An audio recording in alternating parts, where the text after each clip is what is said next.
साक्षीदार असणारी ही तुमची माझी बारामती नगरी, छत्रपती शहाजी महाराज व त्याच्यानंतर छत्रपती शिवाजी महाराजांच्या पदस्पर्शाने पुनीत झालेल्या या बारामती छत्रपती शिवाजी महाराजांच्या नावाने महाराष्ट्रामध्ये आम्ही 4 स्पर्धा घेत असतो। एक कबड्डी स्पर्धा घेत असतो, एक खो खोची स्पर्धा देखील घेत असतो, एक व्हॉलीबॉलची स्पर्धा घेत असतो आणि कुस्तीची स्पर्धा घेत असतो। आणि त्याला राज्य सरकारकडनं मला आठवतंय सुरुवातीला आम्ही 25-25 लाख रुपये या स्पर्धेच्या करता राज्याच्या वतीने द्यायचो, परंतु हळूहळू तो आकडा 75 पर्यंत नेला। मी आज राज्याचा अर्थमंत्री या नात्याने पुढच्या वेळेसपासून या ज्या 4 स्पर्धा महाराष्ट्रामध्ये होतील त्याला राज्य सरकारतर्फे 1 करोड रुपये त्या ठिकाणी मी जाहीर करतो।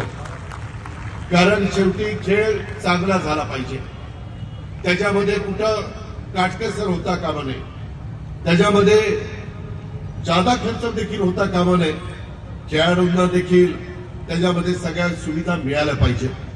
मला आठवतंय सुरुवातीच्या काळामध्ये ज्यावेळेस महाराष्ट्रामध्ये स्पर्धा व्हायच्या त्यावेळेस खेळाडूंची अवस्था काय असायची, पण नंतर चित्र बदलत गेलेलं आहे।